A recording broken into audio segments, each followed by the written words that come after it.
Hello boys and girls, well welcome back. We're on to chapter 36 of Mr. Mousey Beyond the Silver Sea. Let's get going. Chapter 36, The Final Foe. The summer palace was indeed some summer house. The rooms were all very large and bright and had views of the sea or the island or both. When they had arrived the following morning, the princess had met them at the gate. She was smiling and glad to see them. "Well, what do you think of Benestamar now?" she asked. She was hoping that they had found the island the magical place it was to her own heart. "Beautiful!" chorused the two friends together. "We love it!" She laughed and hugged them both. "I hope you can both stay for a while," she said. "I have some things to arrange, and it would just seem, well, safe if I knew that my friends were here with me." Well, Mr. Mousey blushed a little, not actually realizing before that the princess thought that highly of them. I'm sure it would be quite safe with your sailors and captains looking after you," he stammered. The princess smiled seriously and looked at them both. "Yes, I am sure you're right. But all the same, I'm here today because of you two." She showed them around some more of the palace, the library, the breakfast room, and the viewing room, before excusing herself and leaving them to explore on their own. "See that!" said Mr. Rabbit. "What?" "Hugs again. What am I going to do about it?" "Well, I like hugs," said Mr. Mousey. "Yes, but, well, when she's hugging you, she doesn't mean, 'When can we get married so I can come to live at your house and dig up all your carrots?'" "Mr. Rabbit," said the mouse, looking at his friend, "will you believe me if I tell you something?" "No." "Well, probably." "Oh, go on, you know I will." Mr. Mousey spoke slowly and with deliberation. "Your carrots are safe, and don't worry about all the rest." "There's one thing I don't understand," said the rabbit. "Well, what's that?" "What's that thing?" said Mr. Rabbit, pointing at a long, thin object sitting on a stand by the window. Well, the sudden change of subject caught Mr. Mousey out, but soon he and Mr. Rabbit were taking turns looking through a long telescope to the sea beyond. "Wow! Isn't it great?" said Mr. Rabbit. "There are lots of other islands out there, and look, there's Digger on the Redoubtable." Well, the viewing room became a favourite place for the two over the next few weeks. That is, when they weren't exploring the island itself. There was always somewhere new to discover, a hidden glade, a dramatic sea cliff walk. One day they even found a cave that led from the high cliff top down to the empty beach. And it was here that they found the object. It was a piece of driftwood, just a simple bit of sea-worn flotsam, but it was something that Mr. Rabbit said made both their hearts turn to home. "I wonder where this piece of wood started out from." "Oh dear knows. It could have come from anywhere," said Mr. Mousey. "Islands unknown, Descalador, home even. It's funny. This could be a bit of wood from Sammy Squirrel's tree, floating hundreds of miles to find us, to remind us there's a home for us. A home by the river, far away." Well, Mr. Rabbit wasn't usually given to making such thoughtful sentences, and perhaps it was because of this that made it all the more deep and moving. Neither said so at the time, but it was the thought of Sammy's driftwood that made them both firmly come to a decision. A goal had formed in their minds, a place to go now the rescue mission was over. Home. The breakfast room was on the first floor. It had large patio doors opening out onto a balcony, and through these open doors a light sea breeze gently played with the long white cotton curtains. One morning, Mr. Mousey decided to broach the subject with the princess. "Princess," he began, we love this place, Mr. Rabbit and I, and we love you dearly." He hardly knew how to say it without sounding ungrateful. "But you would both like to head home," said the princess for him, "and you don't want to hurt my feelings." "Oh, well, no, well, that is yes. But how did you know?"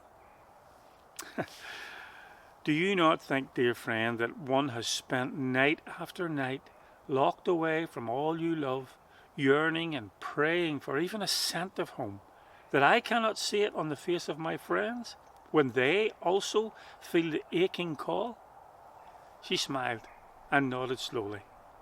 "I am sorry, now that I did not tell you earlier, but with so much to arrange for all that lies ahead for my people in the kingdom, I let things slip." "Things?" asked Mr. Rabbit, who was listening to the conversation. "What slippy things?" "That we are planning to return to the Dales, and you might like to come with us and be that much closer to your home," she whispered. "To the woods." Mr. Rabbit jumped out of his seat with excitement. Running over to the princess, he planted a big wet kiss on her nose. He immediately flustered. "Oh, no, now, don't think that means anything. I mean, it's just a kiss, a sort of a good on you, princess, old pal, sort of a friendly, aren't we chums sort of a kiss. I mean, I give those to Mr. Mousey all the time, don't I, Mr. Mousey? In fact, here, have another one, old pal, old mouse, old chum." Mr. Mousey pushed his friend off. Yes, all the time." He turned to Jilana. "Thank you, princess. You are more than just a princess by name." "When do we go? Do I have time to pack? Can I finish breakfast?" asked Mr. Rabbit excitedly. "The captain of the Redoubtable says the fleet is set to sail tomorrow, and your old cabins are ready and waiting," declared the princess. As Mr. Mousey and Mr. Rabbit excused themselves and left the room chatting, the princess looked after them fondly. "Ha ha," she thought, "if the Dales had but a few like those two, we may never have come to grief as we did." She sighed and turned to deep conversation with one of the officers from the fleet. The journey from Benestamar to the southern shores of the former domain of King Benny's was uneventful enough. The winds favoured them, and in less than a week land was sighted.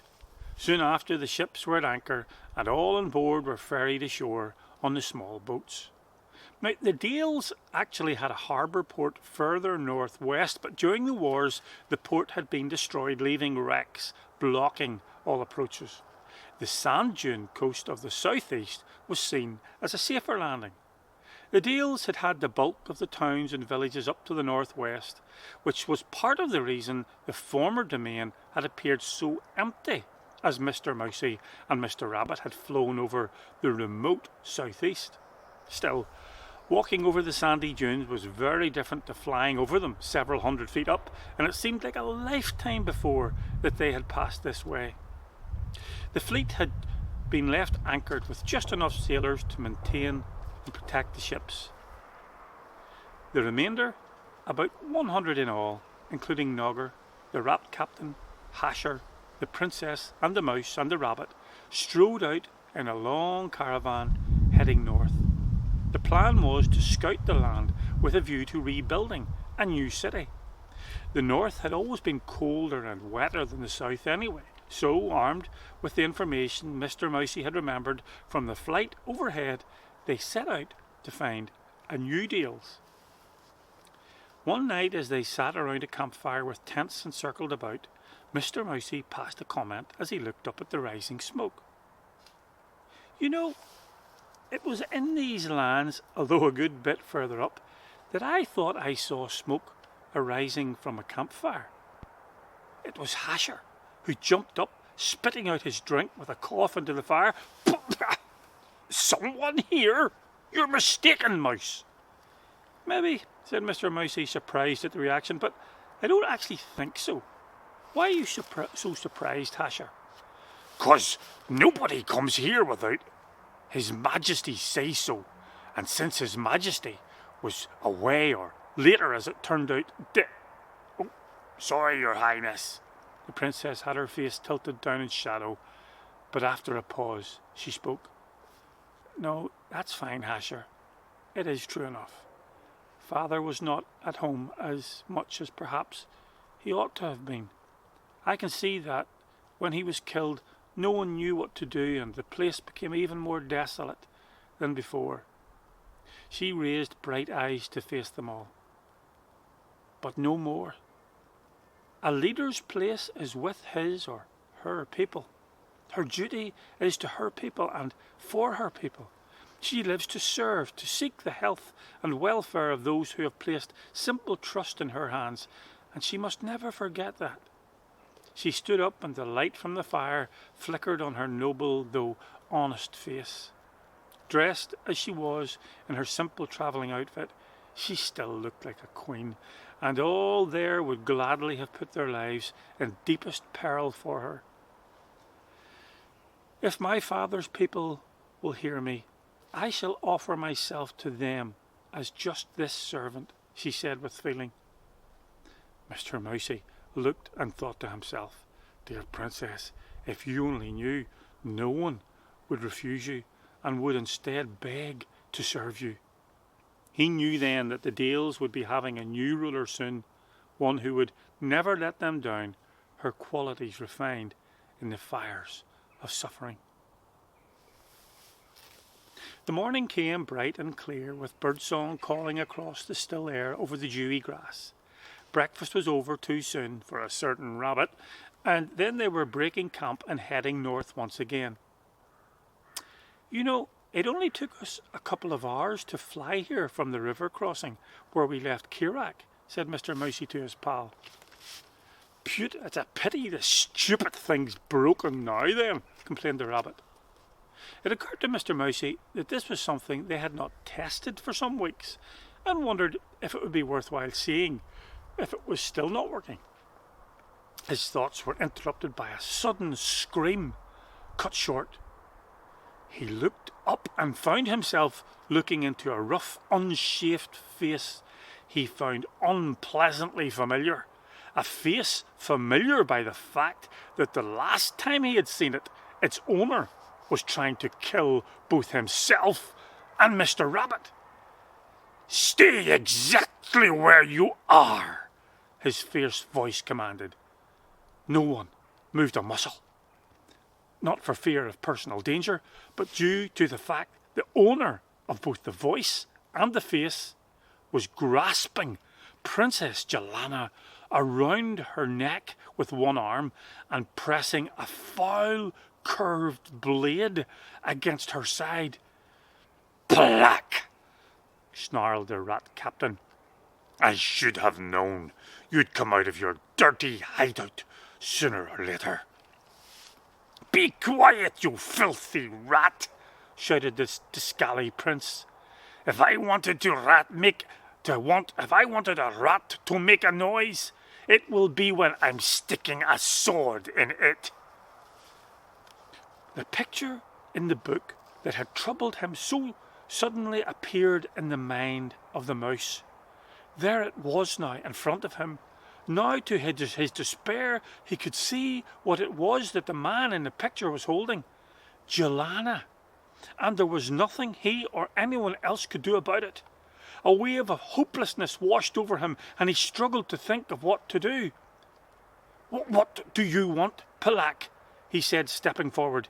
He heard a noise behind him as Mr. Rabbit bravely stepped forward to stand shoulder to shoulder with his friend. "Take one more step, and the wench gets the feel of fine, discally steel," ordered the evil prince. Just to prove his point, he pressed the point slightly against Jilana's side, making her groan in pain. "Look," offered Mr. Mousey, "if it's me you want—" "No, you stinking, meddling fool," cut in Palak. "I only wanted you dead to prevent you from releasing the girl from the prison we were foolish enough to ever put her in. A straightforward death for her would have been a better way." "But how did you know—" "How did I know who you were?" interrupted the tall man. "Are you so ignorant to think that you and your stupid brood are the only ones with access to magic and knowledge?" He tightened an arm around the princess's neck. "And you needn't think any of your pets can save you now, girl. With you dead, the next royal heir to this land falls to me. At least I could rule a rotten hole like this, unlike your father. He couldn't even put up a decent fight." The princess squirmed, but his grip was too tight, and all the time his blade was pushing against her side. "Why, you big lump!" cried out Mr. Rabbit as he went to move forward. "Stop there!" growled Palak. "And what do you think you're going to do about it, you stupid bunny?" Mr. Rabbit shook with anger, but Mr. Mousey gently took his arm and held him back. "Wait," he whispered to the frustrated rabbit. He had caught something out of the side of his eye. "In a few seconds the Dales shall be mine, as they should have been all along," ranted the assassin.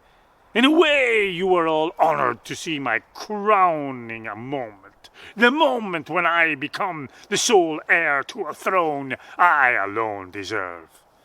He drew his dagger back to plunge it into the princess, but just at that moment a lot of things happened.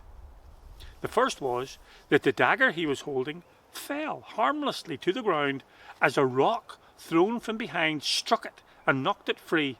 The next, a black-coated figure leapt up from the ground directly behind Palak and with strong arms broke his grip on the princess while wrestling him to the ground.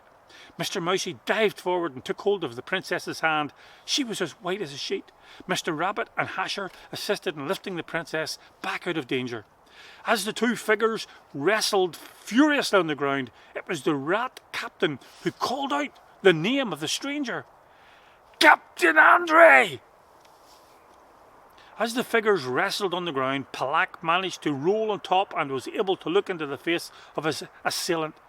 "De Vere!" he grunted. "Failed the first time and want to try again, is that it?" With an almighty heave, Andre thrust the Discali onto his back and leapt forward. Palak, however, had already flipped with remarkable agility back onto his feet and squared off to face the captain. "Not as easy as all that, though, is it?" Palak sneered. Andre looked steadfastly at his enemy, his rugged face set with determination. "Killing the defenseless girl of the man you murdered in cold blood only confirms the type of a man you are, Palak, and will make my task all the more right," he said in a strong, steady voice. "Is that so? Well, perhaps you should feel firsthand what type of a man I am before I finish what I set out to do." With that, he dived to his left and, rolling quickly, came back up with his hand behind his back. He leapt forward, a blood-curdling scream coming from his wide mouth. "Andre! Watch out! He has the dagger!" It was the voice of Jilana.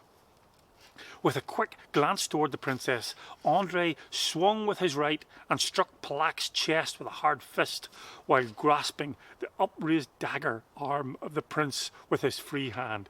In a single movement, he dropped to one knee and threw him over his head before spinning to face the foe. Somehow Jilana had got to the front of the watching group, her eyes wide with alarm, horrified as events unfolded before her. Palak caught sight of her and shouted to Andre, "I'll deal with you later, de Vere." Before anyone realized what was happening, he picked himself up and ran for the princess with only one aim, to strike her down where she stood. With lightning fast reaction, Andre bound up from behind and, powering himself through the air, caught Palak in a rugby tackle around his waist. With bones jarring crash, the would-be assassin fell heavily to ground and lay face down without moving. Andre picked himself up and looked down at the unmoving man. He did not need to examine the prince to know that the fight was over. He was dead. A spreading pool of crimson told the story. He had fallen on the very weapon with which he had attempted to kill others. "Oh, Andre!" cried Jilana, throwing her arms around the neck of the broad-shouldered captain. He gently placed his arm around her and held her, while she quietly sobbed with relief. Looks like my carrots are safe after all," said Mr. Rabbit, looking on and scratching his head. "Your carrots? Safe? What are you talking about?" asked his completely puzzled friend. "Well, I mean, it hardly looks to me as if she'll be that interested in living with me in my hole now, does it?" Well, there were a great many things to be explained by all concerned, and rather than moving on, they set camp again, not far from there, and Andre learned of Jilana's imprisonment and rescue, while he told of his long, fruitless search. He told how he felt as if he had wasted all his time in going off on his own to look for the princess, when all the time she had been many miles in a different direction altogether. It was actually Mr. Rabbit who made him see things different. "Seems to me," he said as he sat around the camp tables having a celebration meal, "that if you had not been in the wrong place at the right time, then you might have been in the right place at the wrong time when we were watching the princess getting killed, and a fat lot of good you'd have been then."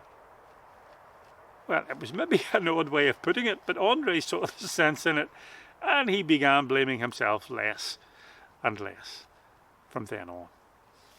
Jilana didn't blame him one bit. She obviously adored him, however, and she sat with him at the table, making Andre feel the luckiest man alive. "Can I ask a question?" asked Mr. Rabbit after a while. "Dear friend, you can ask what you will," beamed the princess. She was doing a lot of beaming since Andre had turned up. "He was pretty good at it too," Mr. Mousey observed. "First, am I right in saying you probably don't want to marry me?" Mr. Mousey tried to get his friend to stop, but Jilana merely laughed and answered her question. "Well, we probably won't, I would think." She was trying to be careful and, although not understanding the rabbit's question, didn't want to seem unthankful. "Second, you won't then be coming with me to my house and eating all my carrots and parsnips?" No, if that's okay with you," she offered. "Oh, that's very much okay. Well, sorry for breaking your heart and all that, but sure that big captain there looks like a good enough substitute, even if he hasn't fought dragons." This bit he emphasised so that everyone near could hear. "And if you ask me, he looks like a good husbandy sort, which I might not be really." His bit said, he sat down. Jilana, of course, blushed, and Andre's heart thrilled when she did not deny or ridicule the strange little hero. Jilana always was more to him than just his princess, and now, to his unbelieving delight, she seemed to feel the same way, which of course she did. Well, I think we've just one more chapter to go. Hope you enjoyed that. Now you take care. Until next time, God bless.